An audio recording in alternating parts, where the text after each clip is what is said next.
Bonjour et bienvenue dans votre revue de presse de ce samedi 8 février 2020. Les quotidiens sont surtout intéressés pour leur livraison de ce week-end par les hommages rendus au savant sénégalais Cheikh Anta Diop, 1923-1986, et les heurts survenus à Saint-Louis, durant lesquels des édifices publics ont été saccagés. Selon l'AS, le romancier et essayiste Boubacar Boris Diop a donné un cours magistral sur la pensée du célèbre historien à l'occasion de la commémoration vendredi 6 février du 34e anniversaire de son décès. Manifestement, le savant Cheikh Anta Diop fait partie de la race de ces grands hommes qui éclairent la société après leur disparition. Commente le même journal en relayant l'exposé présenté par M. Diop lors de l'hommage rendu par l'université Cheikh Anta Diop à son parrain. La science, c'était un moyen pour lui d'améliorer la vie en société. L'université où on lui a interdit d'enseigner porte son nom. Des jeunes qui sont nés après sa mort ont sillonné le pays pour exiger l'enseignement de sa pensée et restent en dialogue avec lui, rapporte l'AS, citant Boubacar Boris Diop. Ce dernier a largement évoqué le souvenir de l'égyptologue surnommé le pharaon du savoir en présence des étudiants et des enseignants de l'UCAD, mais aussi de Massamba et Cheikh Mbacké, les fils du parrain de la première université publique sénégalaise. Ceux qui se sont intéressés à la pensée politique de Cheikh Anta Diop découvrent avec ravissement que la validité scientifique de ses travaux de recherche en histoire, langue, sociologie et philosophie demeure et entière, soutient le professeur Diallo Diop cité par le journal Enquête.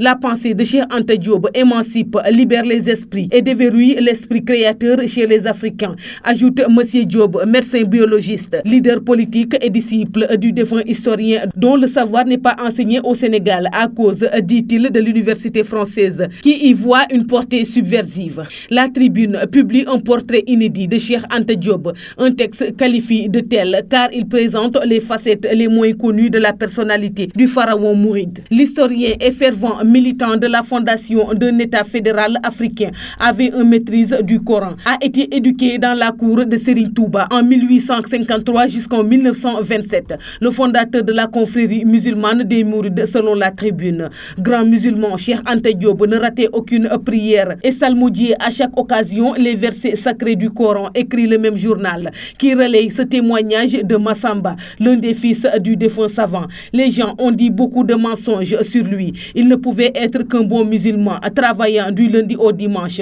Ses seuls jours de fête, c'était la Korité et la Tabaski, les fêtes les plus importantes du calendrier musulman. Les vendredis, il était l'un des premiers à se rendre à la mosquée. Les journaux évoquent largement la visite du ministre de la Pêche à Saint-Louis, à la suite des heurts durant lesquels des édifices publics ont été saccagés. Ces mouvements d'humeur ont d'autres motifs que les licences de pêche, déclare Alioune Ndoye, qui, selon le quotidien, jure de ne pas aller en Mauritanie pour négocier des amendes. Selon M. Ndoye, la Mauritanie a annulé des amendes s'élevant à 600 millions de francs CFA que devaient payer des pêcheurs sénégalais accusés de pêche illégale. Ces amendes font la manchette du journal Le Soleil qui écrit « Les amendes annulées par la Mauritanie ». Cette mesure prise par le président mauritanien grâce aux excellentes relations de son pays avec le Sénégal semble faciliter la décrispation de l'atmosphère à Saint-Louis selon Le Soleil.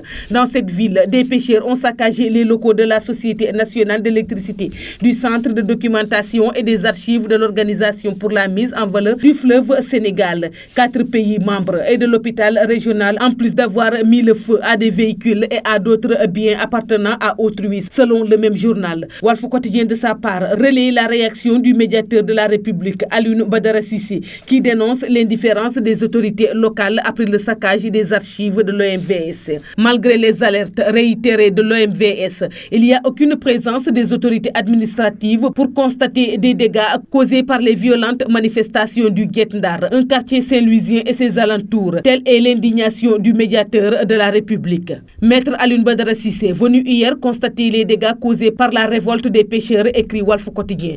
Et enfin, Sud Quotidien annonce que les pêcheurs ont reconnu leur tort et ont présenté des excuses à tout le peuple sénégalais lors de la visite du ministre de la Pêche.